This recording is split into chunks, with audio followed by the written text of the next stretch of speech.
नमस्कार दोस्तों, अस्सलाम वालेकुम। वाहेगुरु जी की खालसा, वाहेगुरु जी की फतह। दरअसल मर्डर करने के बाद साजिद बोलता है कि काम हो गया।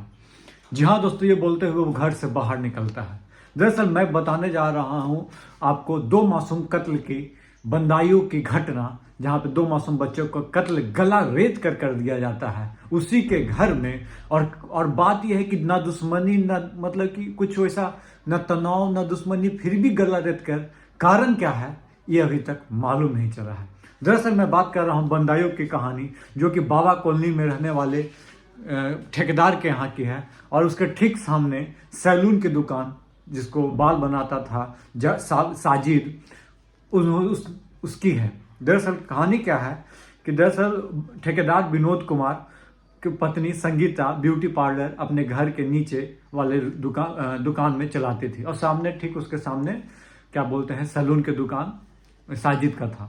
तो कभी आना जाना होता था, कोई दिक्कत नहीं, पैसे कभी नहीं होता, चेंज वेंज नहीं हो तो ब्यूटी पार्लर से लेके चल जाए, कभी इधर से उधर, मतलब काम, मतलब दोनों लोग एक दूसरे को अच्छे तरीके से, कम से कम विनोद तो अच्छे से जानता था साजिद को। दरअसल हुआ क्या, घटना क्या हुआ कि 4 बजे दुकान बंद करके साजिद अपना घर चला जाता है। उसके बाद रात को 8 बजे आता है, 2 कलेक्टर खरीदता है, पर जो कि जिसका दाम होता है 45 रुपया, 50 रुपये देता है और 5 रुपये उसको रिटर्न मिलता है। उसके बाद वो जो है 5,000 रुपये की मांग करता है साजिद, और बोलता है कि उसकी बीवी प्रेग्नेंट है, इसके लिए पैसे चाहिए, संगीता से मांगता है। जी हाँ, विनोद ठेकेदार जो है उसकी पत्नी से। तो वो अपने हस्बैंड को फ़ोन करती है, फ़ोन करके पूछती है कि क्या पैसा मांग रहा है, दे देना चाहिए। तो बोलता है कि हाँ बंदा ठीक है, दे दो, पैसा वापस आ जाएगा। उसको क्या पता था कि जिस पे हम भरोसा कर रहे हैं वो भरोसे लायक नहीं है। दरअसल उसके बाद क्या होता है, वो बोलती कि मैं पैसे लेकर आती हूँ, तब तक बैठो, मैं चाय बना के चाय भी पिलाती हूँ, उसके बाद क्या बोलते हैं पैसे लेकर जाना।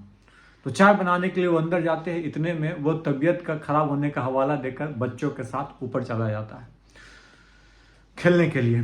बोलता है जा रहे थोड़ा सा ऊपर घूमेंगे फिरेंगे। तो यहीं पे जो उसका बेटा है विनोद का, आयुष और आहान, एक 13 वर्ष का, एक 6 वर्ष का, एक बच्चा है पीयूष। पीयूष को वो बोलता है पानी लेकर आओ, और आहान और आयुष को धरधार क्या बोलते, हथियार से गला रेत कर हत्या कर देता है। ये इतने खराब तरीके से, इतने जल्लाद के तरीके से करता है कि जल्लाद भी शर्मा जाए कि किसके तुम मासूम, मतलब बच्चे भगवान के स्वरूप होते हैं, ना तुम्हारा लेना ना देना, उसको तुम जाके कत्ल कर रहे हो, गर्दन रेत कर। मतलब उसके दिल में, और रमजान का मतलब कि दिन चल रहा है, इतना पवित्र दिन चल रहा है, उसके उस दिन तुम लोग, यार भाई, दिन को एक तो मतलब इतना पवित्र दिन कहा जाता है मुस्लिमों के लिए, उसके बावजूद इस टाइप की घटना को अंजाम देना कहाँ तक ये है।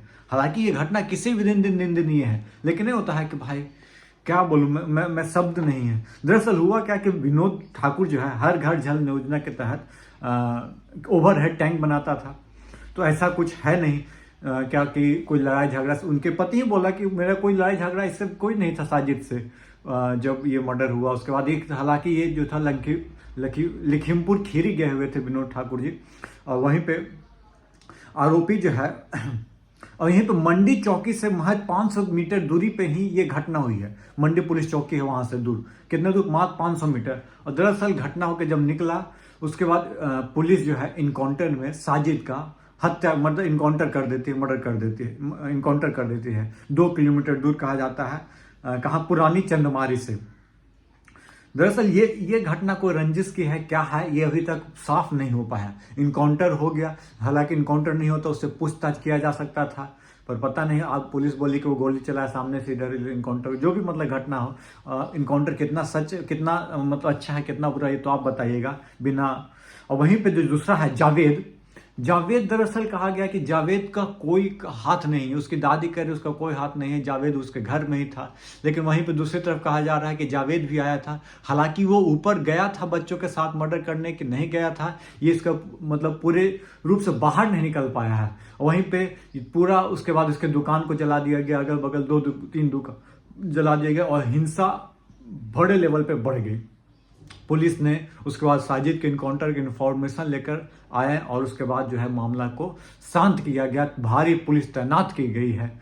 लेकिन दोस्त अभी भी कहानी का, असली कहानी का पता नहीं कि क्या हुआ। वहीं पे पीयूष जब पानी लेकर आया उसको भी मारने की कोशिश की गई, लेकिन खुदा न खास्ते वो किसी तरह भागकर अपने माँ के पास पहुंच गया। उसके बाद माँ चिल्लाना, शोर मचाना शुरू कर दी और उसी तरह साजिद अपना धारदार हथियार लेकर बाहर निकलते हुए, मतलब सब सर ऐसा ऐसा घटना हो जाता है आपके, मतलब कोई जानता नहीं है, जो आपके घर में आ रहा है, जा रहा है, नॉर्मल रह रहा है, वो आकर आपके साथ ऐसा कर देगा तो आप सदमे में पहुंच जाओगे। वही हाल हुआ बदायूं के ये घटना को देखकर।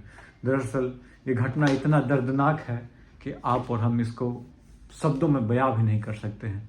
दरअसल ये घटना किसी को हानि पहुंचाना, किसी को मेंटल या फिजिकल टॉर्चर, मेंटली टॉर्चर करना ही था। मेरे को बस इन्फॉर्मेशन देनी थी, तो मैंने आपको एक घटना, सच्ची घटना जो कल ही हुई है, इसकी इन्फॉर्मेशन मैं लेकर और इसमें तमाम जो अपडेट्स आएंगे, जावेद पकड़ाता है, क्या होता है, उसके बाद मैं भी एक और वीडियो भी बनाऊंगा।